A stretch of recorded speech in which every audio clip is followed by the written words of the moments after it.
Hello, everyone.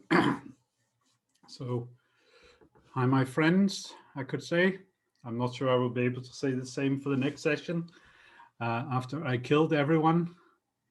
As you can see, the average score this week was, thank you very much, I'm doing well, was around 6. So we're hoping to have the average score around 6 to 7. I think I'm right on the highest scores. I check carefully, but sometimes I make mistakes. And as you see, as usual, the 3-point score is actually quite decent. But you always have to remember that we have some low-rated players who do very well, and therefore, if you're in the higher category of players in terms of rating, you will find that maybe you cannot even achieve your rating. So I just stress always that that the rating here is more to compare week by week. So you can see that some weeks it's very different. So this is friendly, and killer we deal with in an hour. Yeah, some people saying here that this week was very tough. You have it easy. You will see what happened to the people in the killer homework later if you want to see that. Sam will be there as a guest, and I don't know his score and his solutions, but I know for other people this was a very difficult week. The average in killer homework I think is 3.64. So as I've said to quite a lot of people, I apologize for the bloodbath. So in the first exercise here, all the white pieces are active, and this makes it natural to look for a combination. And here we can use the ability of the pieces to attack 2 pieces at once. So this was sort of meant to be the whole solution. But then it turned out, and this is one of the things that sometimes makes the homework more difficult than we want. It turns out that actually there was a way for white to make a mistake. So Kushal is saying something is important, and he is wrong. So here, okay, if knight f4, then we have check here, and white ends 2 pawns up, and this is a winning position. This not very difficult tactic, but still it's important to see, of course. In the game, black played here. People ask you what the score was in friendly. You can share if you want. And we have here, and the game is winning for white. The 2 pawns plus rook in the endgame is a technical win, and white won the game. But here, Kushal is saying 1 out of 1. He will find out that he is wrong, because king h7 is the critical line. And here it's actually possible to go wrong. So bishop d3 is easy for all to find. And now after rook f6, there's a very simple solution for white. And I understand that this is more difficult than exercise number 1 is. So Aracha is wrong as well. Shahil, what did you have here in this position? Nikolai had the right thing. And Ashir, yeah, also not the best move. Aracha, okay, second time round is easy when there are 2 options and you choose the wrong one first. And yeah, so here I thought the exercise was very easy, because for me it was like checking with the computer. Obviously white plays like this, and once again we get this winning endgame. But a lot of people suggested rook e7 here, which is a mistake. The problem comes that after rook d6, the bishop cannot stay in the diagonal. You can play bishop c2 or play rook c6. It's not going to change anything. And if you take, now there's back rank mate, and if you take on g6 immediately, it gets this just with the pawn on f2.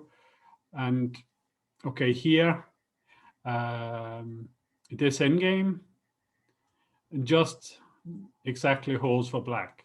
It's going to be difficult in practice, but objectively it's holding. Especially the rook is coming down to the second rank and providing counterplay, and it's not so easy for white to win. But still, I think in practice it is very, very tricky for black. So this exercise was more difficult than. So I have given 0 to those who had rook e7. You cannot give yourself 50%. Well, you can do what you want, but as I said, after bishop c2, which maybe not everyone pointed, it's no difference. The bishop cannot stay in the diagonal. They will always get chased. Good. So that's the solution to this exercise, just to be clear, is to exchange and play bishop e4. And we get this winning endgame with rook against 2 minor pieces with the 2 extra pawns. And it will win quite automatically, which is a surprise to some. But when we finally get around to doing it, the series with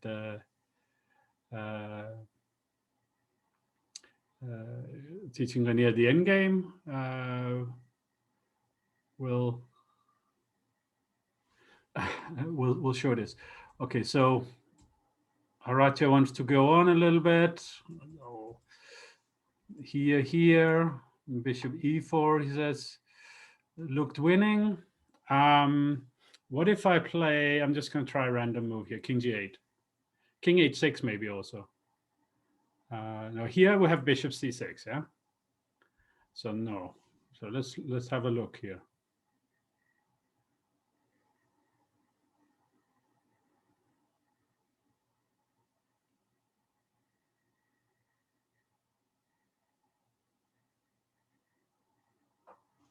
Okay, I have a move for you. Yeah, Nikolai found the same time.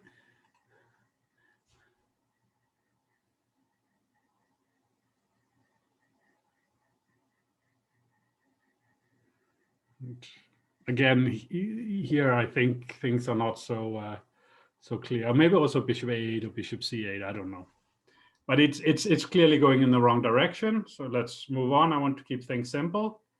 Yeah, you can take on g6. I take back with the king. It's still background mate.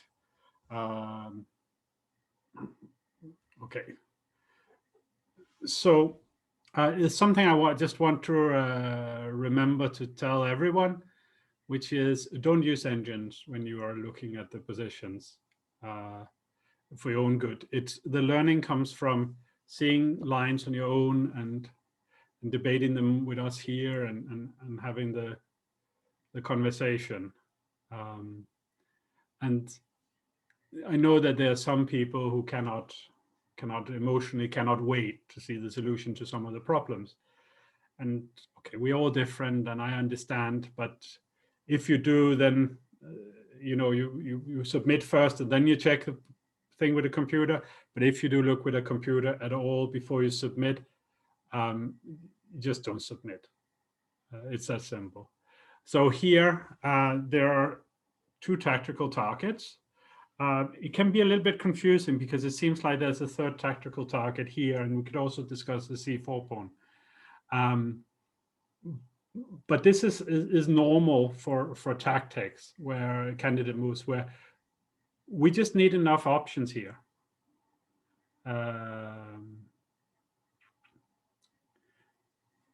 So here, a lot of people tried somehow some combination of making this work, like here and okay, maybe here, but then here there's counterplay against d4, and the position is pretty much equal or unclear, messy. We could say we play e3, then g5 is no longer hanging. If you take g5, I take d4.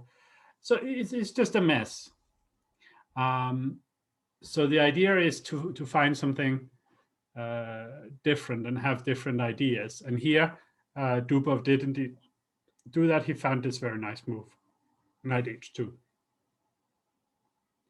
And the difference between this and knight g5, which essentially has the same idea, is we're winning a tempo to take on c6, is that if you take here, now the knight is hanging on h2, while if it was on g4, it would not be hanging. So that's the detail that's different. But what really is the way to solve the exercise is to look for different options. It's not necessarily, okay, we want to see these tactical targets, but that's not the main thing. The main thing is to look for different active moves. It has the feeling like the position for black is a bit iffy, especially the c6 pawn. Absolutely sure. So Dubov played knight h2, is really very nice. I think Leon tried to take here, but it's not compensation. And here already he resigned, because if he takes on b5, comes knight g4, and then the bishop hangs when the bishop on f3 is no longer pinned. Okay, here, this is one of the exercises which is a little bit tricky, because there's so many good options. So there's actually two solutions that I would accept.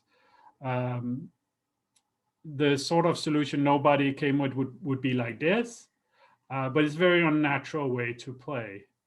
While if you play knight g5, which has all these beautiful threats, then black can play here, and white's position is still very promising, but there's not really anything working here. If knight f7, king f7, d6, black plays e6. White's still very active.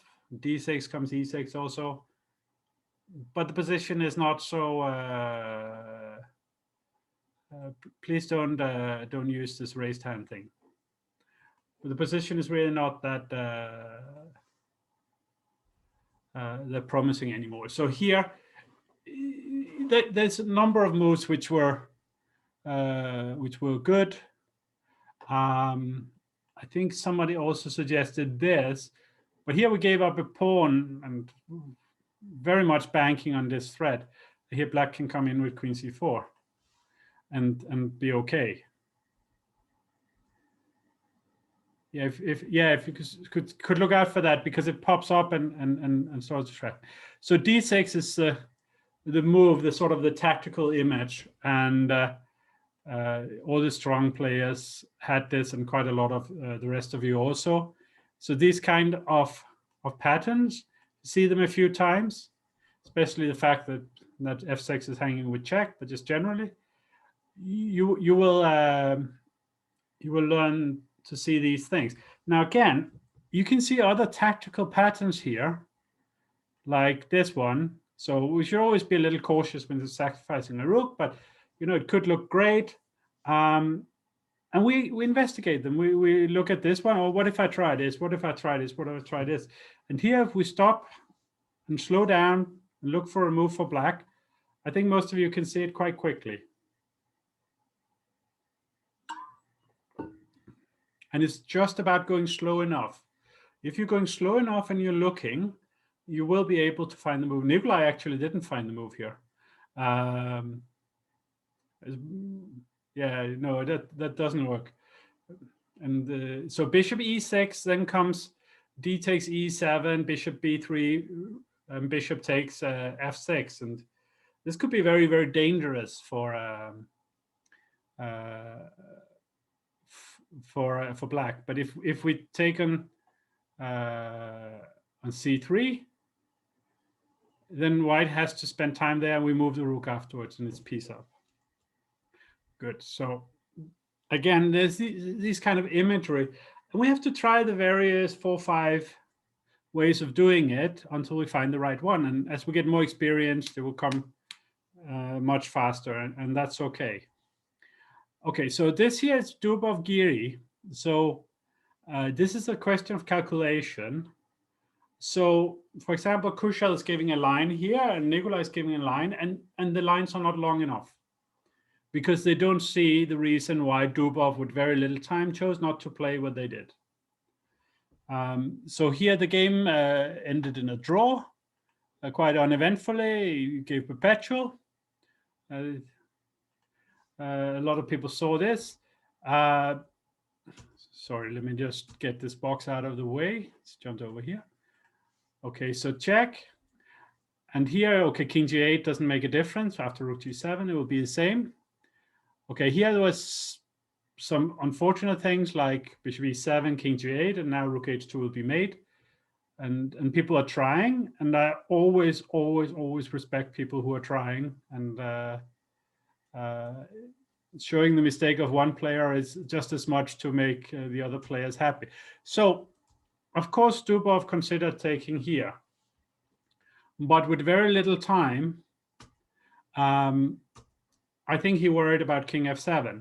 So the only way to get full marks for this exercise is to show that you've seen king f7. Because here, when we're here, it's quite easy to see that bishop g7 works. But you have to see it a few moves in advance to get here. Otherwise, you could be lost. So in order to communicate that you understand the position, you understand where the critical line is, you have to give this as a solution. And here, black will be distracted by the c pawn, and then the g pawn will become a queen. Okay. This one was probably a little bit friendly. This is from our rapid tournament. And okay, there's two ways to play. In the game, it played like this, and black was better and won anyway. But here it gives this feeling of there should be something. So the first option that should be considered is knight f2. Take, and take on h3. And in order to have solved this, you should see that this one here wins more material. It's not very difficult to see, but you need to write it down to get full marks. And here black wins a piece and a pawn up and winning.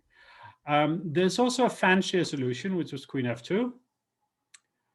That is Tom. So queen f2 and rook g1, and then rook d8, attacking the queen. And okay, if queen f1, we take here, and again we have this winning position. It's not as winning as the other one, but it's still totally winning. So it's sort of okay. But of course, everybody's favorite is queen b3 when we have queen f3, which is a very nice pattern to see.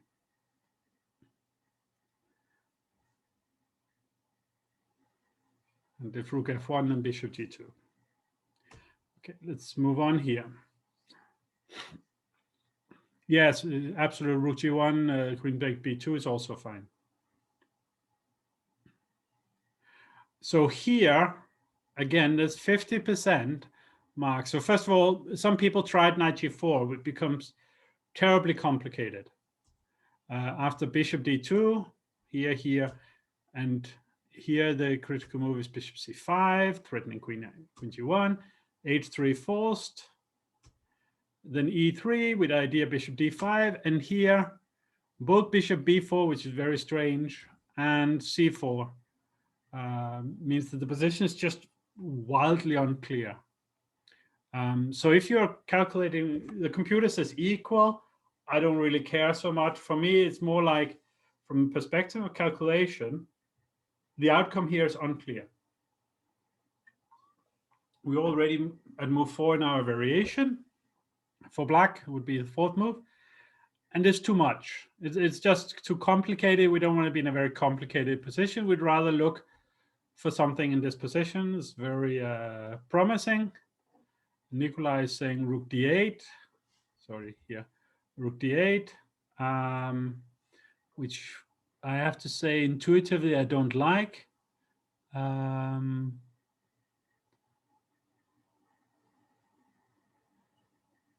There were other ideas, but they weren't really working, Kushal. So we're gonna sort of leave the very complicated stuff alone. Here, for example, b4 would push the queen back to a7, And then maybe bishop d4 and white is okay. I don't know for sure. Like, but I could imagine something like here, and then next move is bishop e3, and the position is playable for white. Oh, sorry, it's hanging. Yeah, that won't do. What if I take and rook d1? Why is that wrong? Here. Why is this wrong?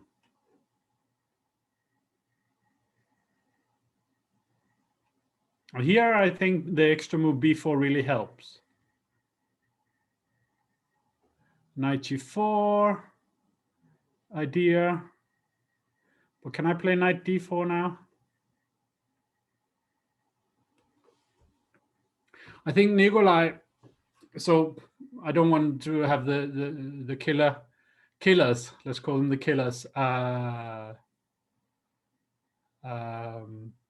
overtaking here the class. I don't want this. I want to go back to things that are simple. So we want to start here with our options. So e3 is a very, very tempting option. And now if we take on d2, then takes on f2, take on e1, and knight g4. And it's just horrible for white. Horrible, horrible, horrible. After knight g4, we're also threatening bishop f6. It's just a disaster. So here, the only move that's critical is bishop d4, which is defending this square. And this is where, this was played in the game, and this is where everything becomes very nice. So here, queen b5 is a strong move, but here, and Aracha had the right idea, but since most people didn't get this far, I think we'll stop here for a moment, look for a strong move for black.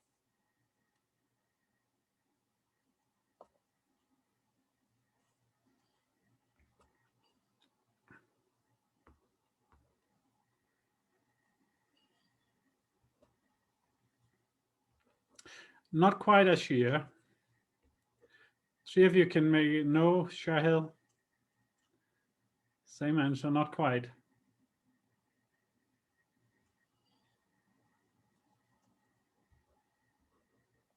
That's right. So here, try to look for different options on move 1. That's right, Boris.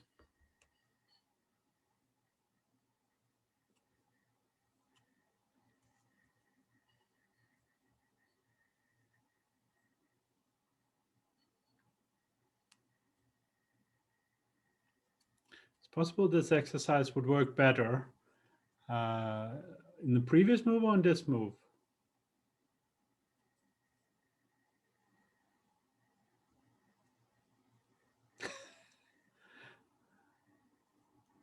And Nikolai is right as well.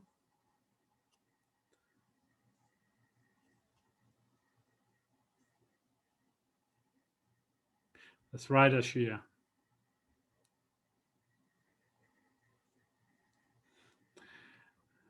Shahil was away for what, almost 2 months? And when he came back, his pieces had gained weight. Well, they look fat anyway, because in the tournament the pieces were very thin. I believe they were snacking while you were away. I think that's what happened.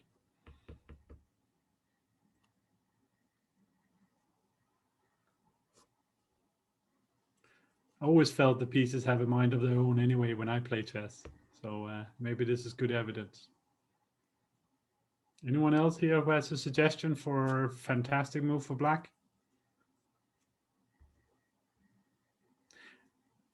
Don't be so afraid of losing the queen, Caitlin. You just want to lose it under the right circumstances.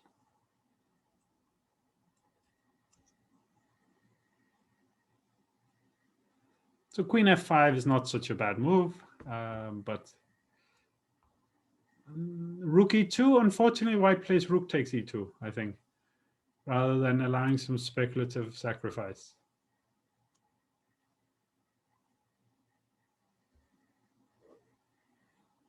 queen takes f2 sort of gives white time to get a little bit organized. We can organize the attack better. Queen f2, bishop c5, king f1. And I'm not entirely sure it's winning. It looks dangerous still.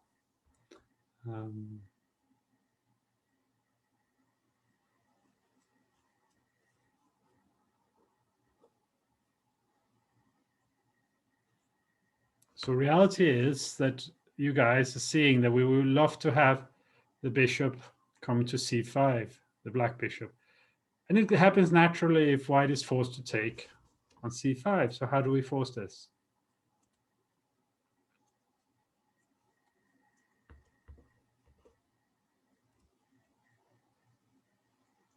So Helia and Aagaard and Caitlin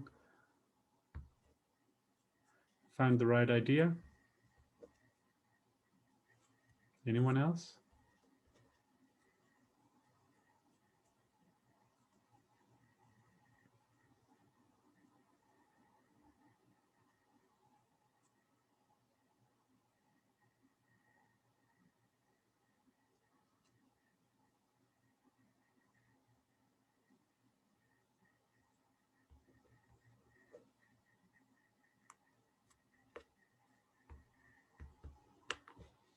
Okay, so as you're correctly pointing out, knight g4, it's a beautiful move. And the bishop on f2 is under deadly attack. This does exist, but black just put on more pressure. So it doesn't help much anyway. Next move comes rook e2 or rook d4. Or even here in this position, we could also just play queen takes c2. But if after takes, takes, check. The king goes to f1, it's mate. The king goes to h1, comes check. And okay, it doesn't matter here or d3. It's anyway, it wins the queen here. We can take an e1 afterwards. In the game, white tried this, but it's still just piece down. And white resigned. Okay. This position here, we could have put in calculation, or we could have put it in mixed sheet as we did, because mixed sheet means mixed. So here it's basically about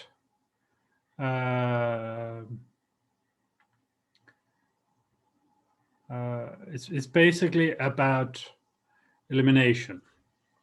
So this is again from our club championship. I missed number 6. Did I jump one? No, we just did number 6. This is number 7. No, didn't miss anything. So here, in the game, Aagaard tried to sacrifice the bishop, and Nermit, who I don't know who is, played a3, fixing the a2 pawn. And in practice, black's fine and white's fine, and they played a lot of moves, and it's rapid and so on. Maybe a mouse clip.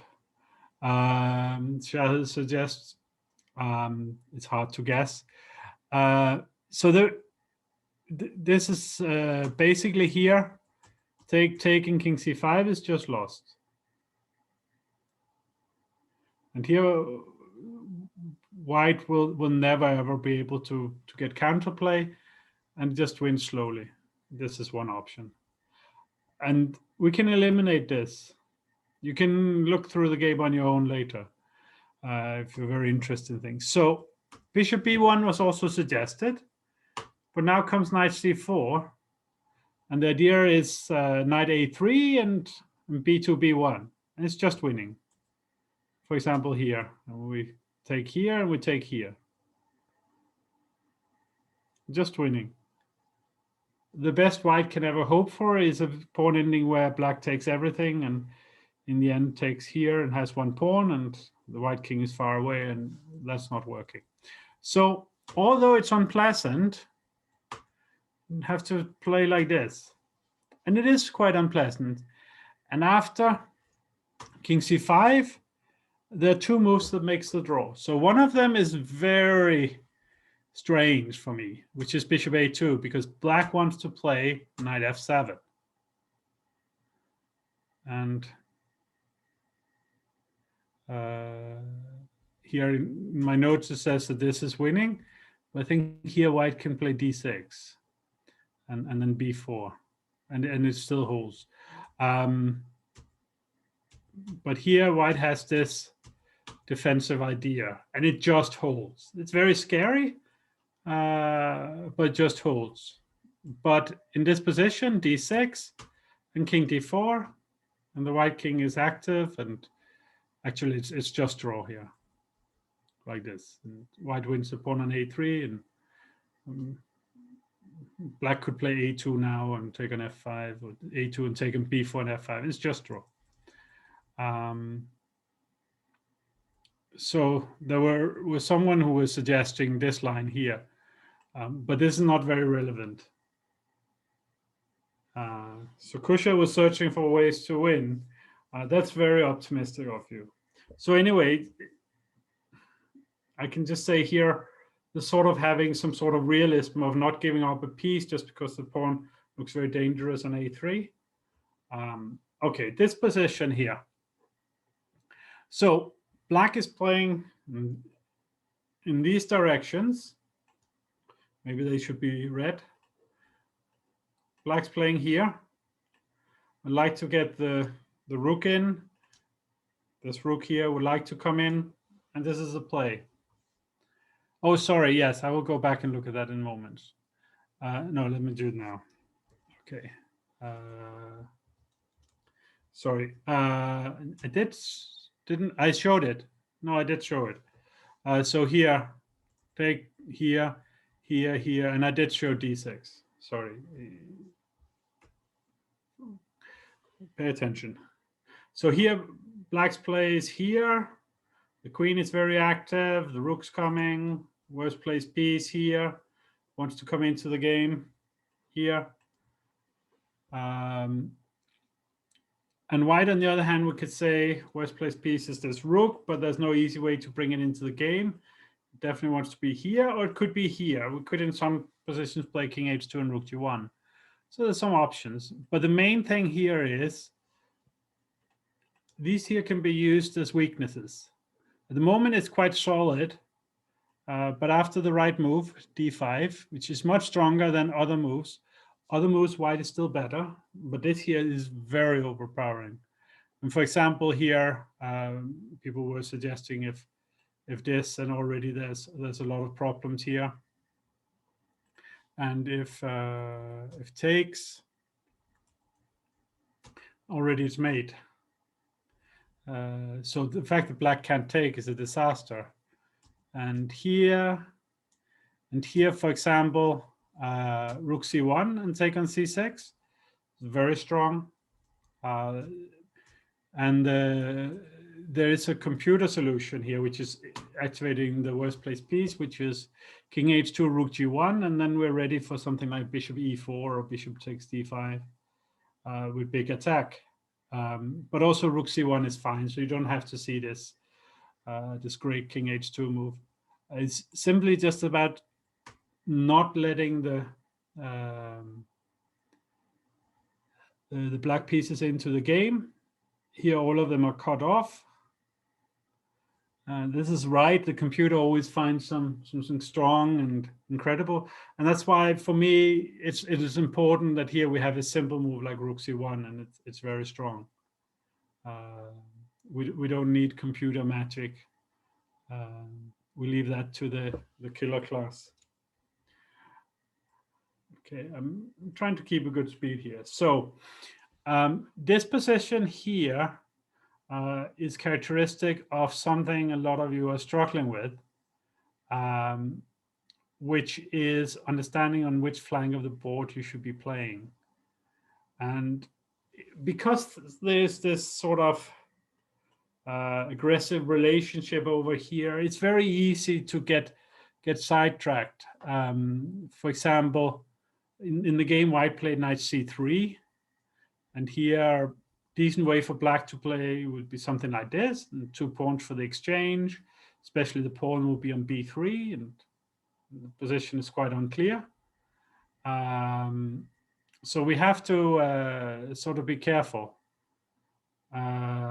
Also, if you play bishop c4, it looks smart, but takes, and unfortunately you're a piece down. So you have to be a little careful with these kind of things.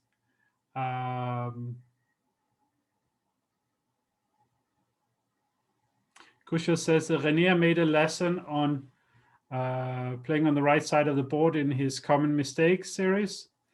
Yeah, we talked about that. I'm very happy that he did. And I think, you know, there's still like a week or something where the series is available for free, and strongly recommend you to go and watch it if you have the time. I think it's a very important topic. So there's some other options here. People tried f4, and then after f6 push back, and c4, and again we get a very complicated position. For example, something like this here, and maybe white's a little better, maybe not. But once we see that we need to play in the king side, we don't have so many options. And if we see knight g3, so why should we play on the king side? Because that's where white's pieces are. Black's pieces are not there. So knight g3. Now, if king f8, that's where the knight wanted to be. We're threatening now knight takes h5 check. We're also threatening knight f5 check. But knight takes h5 check already is a start. If rook f8, we have maybe bishop c4 this time working. Like here I didn't analyze this. So this looks very strong. It's probably the favorite to just take this one and take this, but also this looks strong here. And Kushal is saying f6, and I'm blundering. But even f6 after bishop c4 and then queen e3, I'm not sure it's so bad. But also, of course, we have the main consideration, which is this one, where there is not a comfortable move to make here for black. Probably must take it, and we take here. We're threatening to take, threatening bishop c4 with the knight hanging. And okay, so knight g3. So if king h7, then knight f5 is interesting. And there's this very crazy line, bishop b5, f6, where we get to this magical moment here with check, and now black should play king h8, and white doesn't have anything for the rook. But here, if play king h6 and try to win, here we have a little piece of magic, which is worth paying attention to.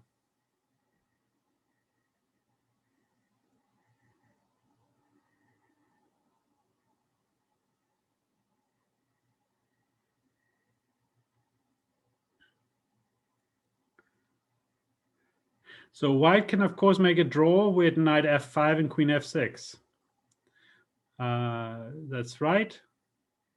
But we have something else, which is very strong. Shahil says queen e6, but I think Aracha's general defensive move of b6 is very strong. And now there's no mate. Even so, knight f5, knight e7. This is very complicated. If you play knight h5, I definitely play b6. So Ashir is guessing the first move. But of course, usually ideas should have 2 moves. But here I'm going to give you the first one. This is right. And then, yeah, Kushal's seen this. Nikolai, Shahil. So here, if we take on f5, then rook a6 will come. And that will be defense. Doc and Nikolai seen the move here. But here it's a special move. Yes, Ashir, very, very good.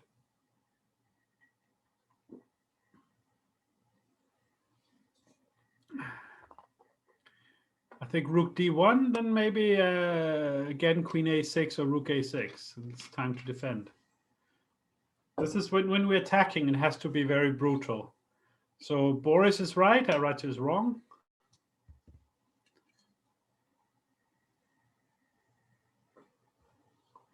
Aagaard is right.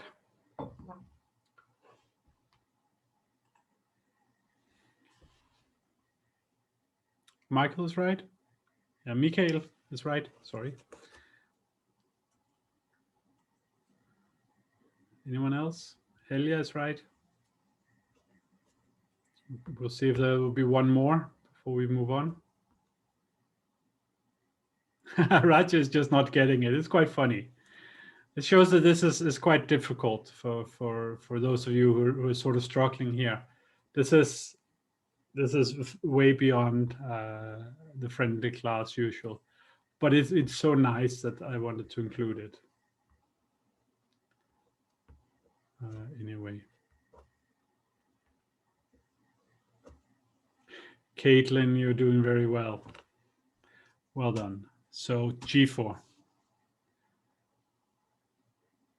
And the threat of g5 is absolutely killing. And okay, there's different lines here.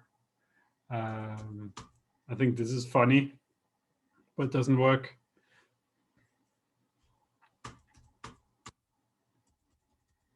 Mate. Okay. But here in this position, knight f5 is a very natural move. And nobody would actually play bishop b5, I think, or very few. And maybe only to get confused. But here we have the threat of queen h6 mate. And so this whole variation is very beautiful, but it's not very relevant. And here it's a winning attack.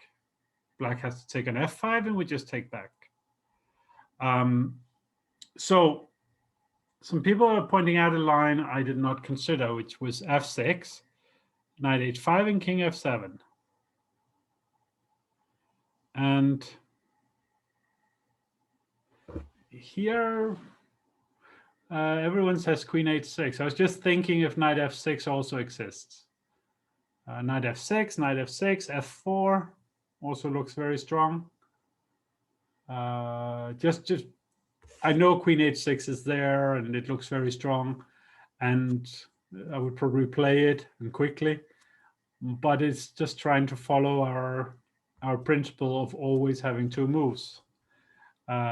So if we have here knight f6, and f4, followed by take on e5, it's probably also winning attack. Like if knight h7, we have queen h6, and definitely winning attack. But here the move is queen h6. Kushal is suggesting something he thinks looks like a defense. This is way too complicated. We're just playing around a little bit. But here I have this move. I don't take on e5. And if you play this, then it's hanging on f6 and f7. Both of them would check. So here it's winning attack also. So there are more options. But yes, this looks very convincing. Okay, if black is to have any hope, must take. And maybe check, or maybe bishop c4 first. I think it doesn't matter much. My intuition is bishop c4 because I want to have rook d7 with check. And if takes and check, let's say king here, and we play, let's put the king here, then there's mate on 3 different squares and winning. But again, just to summarize with the exercise, even though there's all this action happening on the queen side, I want you to sort of memorize this idea. Where you have more pieces is where you're most likely to have success, and that's where you want to play. You don't want to play on the queen side here. it will take a long time before black can do anything. So if you get going on the king side, it could work out very well. Of course, you want to investigate and think before you make decisions. This is always just the starting point. These ideas are always starting points of the thinking. Okay, so this was nice. Let's move on. Did I skip one? Felt like a skip. Okay. Very simple thing here. I'm gonna have to speed a little bit. So Kushal is wrong. So we have a weakness here. We definitely have a possibility of taking, and we have a weak constellation here. We also have a weakness here. So the natural way for white to play in such a position is actually to see that this is the main weakness. This is what we call a hook. Now a hook is, it's where you put your coat, but it's also where you do your fishing with. And hooks work in the way that, here black's position would probably be a good deal better if the pawn was here. It's a weakness, but it's a weakness where if we punch it, then black has to make an unpleasant thing. Let's say white had castle queenside position was very different, and the only thing we had was the pawn on h6. If white puts a pawn on g5, then black either has to open lines or allowed to take an open lines or play h5 and get closer. And this is a normal way to use a hook. But in this position, the hook is on the f5 pawn. Now, the white pieces are generally ready. We can play rook ft1, but it doesn't do much. We're not sure there's anything happening in the d line except for exchanges. Again, black is not on the king side. We want to play on the king side. And here, the challenging thing is there's a number of other options. For example, bishop d4 looks like a nice consolidating move. And it's only because of knight d7. Knight d7 and queen b7 with double attack, the black totally equalizes. But otherwise, it's just a consolidation move. So it's not such a promising move. Someone said a4, but black takes on c5, and the position not so clear. f4 was suggested. Again, black takes on c5, and then queen a7, and again the position is okay for black. Happy to get rid of this knight. And then people came up with this nice idea, which is really, really nice. So here, now what did Kushal say? He wants to play queen g6 like everyone else. So here, the first thing to see is that after taking back, queen b7 with attack on the pawn and attack on the bishop, and we win a piece. Straight off. So this would just lose for white. Would lose the bishop because we have to defend against mate. We can play c6, but rook takes, and then threatening rook takes c1, and it's still mate. Doesn't make a difference. So this is why all the little geniuses came up with this idea. Now, their big trick here is after bishop f8, they want to play bishop f5. And now they're taking on e6 and queen h7 and all kind of mating ideas. And this is where I'm going to trick them back. We have queen b7. So here, we're threatening the bishop on d3. And we're defending the pawn on g7. So white doesn't have time to take on c5. Now it's piece up. And it's quite remarkable. Super, super tricky. So you can take here. I will not go to h7 because bishop f5 or queen f5. Everything hangs together for white. And this one also hangs with check because the bishop's very strong. But miraculously, nothing else is hanging. Because there's still mate on g2. Now queen e6 again. Now if I play queen f7, then white could take on f5 and 3 pawns for the piece, and the rook's hanging, the bishop's hanging, and white would win. But black just goes here, and it's still threatening mate, still threatening to take the bishop. And yes, Kushal's right, 0.00. White should take draw by perpetual check. Now this was the really tricky guys coming with really tricky ideas. It was not meant to be so super tricky. The right move here is e4, challenging these weaknesses, opening up the position for the white pieces, and it's a winning position. For example, take, and if rook c5, take, and queen e7, and we have weaknesses everywhere. It's just resigns. And if so, take, and if queen b7, now here white doesn't have to prove anything immediately. We don't want to take on f5 because queen takes g2 mate is a drag, and the bishop here is sort of a little bit not very well placed. So we play bishop b1 here, and we play rook c3, and the rook will come to g3, and it's a winning attack. We can also play rook e3 and take back our pawn, but mainly rook g3 and attack the weakness. Black can try this move, of course.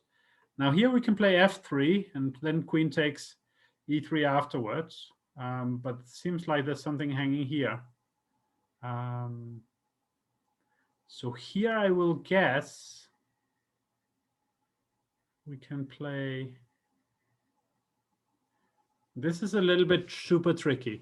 Now, I just want to stress one thing here. This rook c3 is not only a good move here. We can also play a simple move like queen g4, and the attack is very strong. Maybe after here, Kushal is saying maybe this move here. But I was worried here that we could get tricked.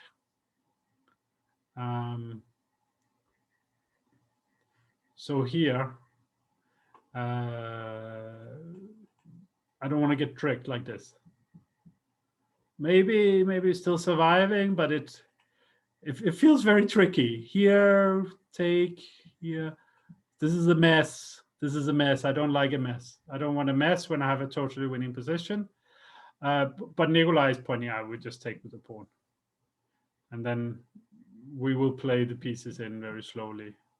Play e4 and rook g3. And again, very difficult to defend here, and is equal material. Is this as clear? I think so. Let's we're running out of time, so I'm just going to turn on the engine for this moment, just to get a very clear thing here. So yeah, take with the pawn is clear. Queen g4, e2. So here, this is sort of the kind of thing I don't want to do, where okay, we sacrifice a rook like this because queen h6 is made. Okay. You know, this is the kind of thing you want to try to avoid, but it does work. Take back. Check here doesn't do anything. And the main reason why it's winning attack is a queen h6 check. And let's say rook come back, we check. And okay, we have check on a2. For me, humanly, I just see that I can check, and take with the rook on g7, and the king is all open. But Kushal is right. It's a bit too fancy. Okay, we have 2 more exercises. So this exercise actually turned out to have 3 solutions, but they're all based on the same first move. So the way I see it is, this is a worst place piece. It needs to play. And again, we have this hook. This is really important to understand that this pawn here can be used to create counterplay. So here in the game, black played f6. And after take, the position's equal. The same if we play a5. We don't actually get any benefit from anything. What is important is that we take on h6. Now, if pawn takes, then this pawn on h6 will quickly get surrounded and lost. So that's not working. White will have to take with the rook. And here we actually have 3 solutions. I had seen one and I was very happy, but there's actually 2 others were suggested. My main solution was a5 to bring this rook into the game. a3, take, check. And now I want to play knight f8, knight h7, and take the g pawn. Or rook g1 is coming next also. And it's a winning position. And this is the strongest, but the other 2 options are also good enough to win. f6 and take here and pawn up. It's not the best pawn in the world, but it's pawn up, and black has a better structure and better pieces and will play slowly and should win. And then imaginative that came from one person. Knight f6. I really love it. I wish this was the only solution. A5, a3, f6 is also fine. But here I really like this. The knight comes to f4 and it's dominating. The g5 pawn is cut off and will be lost at some point. So all three ideas were working. What is important to understand in this position is the black's advantage is based on this weakness, and keeping a rook on the board.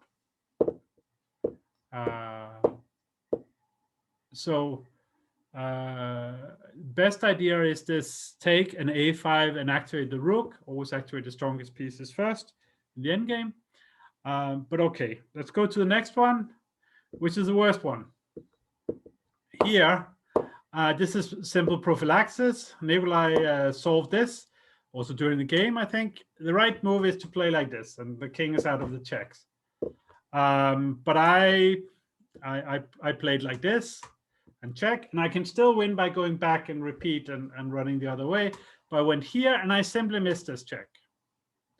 And it's just prophylaxis. Don't allow this kind of counterplay. And here I was very shocked when this happened. So here, and check. And here, if I play king h2, it's a draw. White should give checks with the queen, because this here, there's no check on f2, and actually black gets a chance to come in with the queen and win the game. So I know I'm rushing a little bit, but you want to see the beautiful moment where I played king f3, and then after check, now if I play king e3, there's queen g1. So I have to go here, check, still here we'll lose to this. So I had to go here, and then came check, and check, and check, and check. And I decided not to lose my queen, but instead lose my king.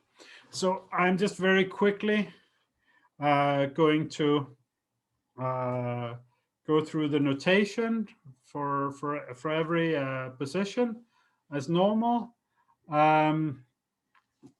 I hope you enjoyed this session. I do feel it was a little bit rushed. It can be like this sometimes when things are more complicated than they were meant to. We'll see if it becomes any easier next week.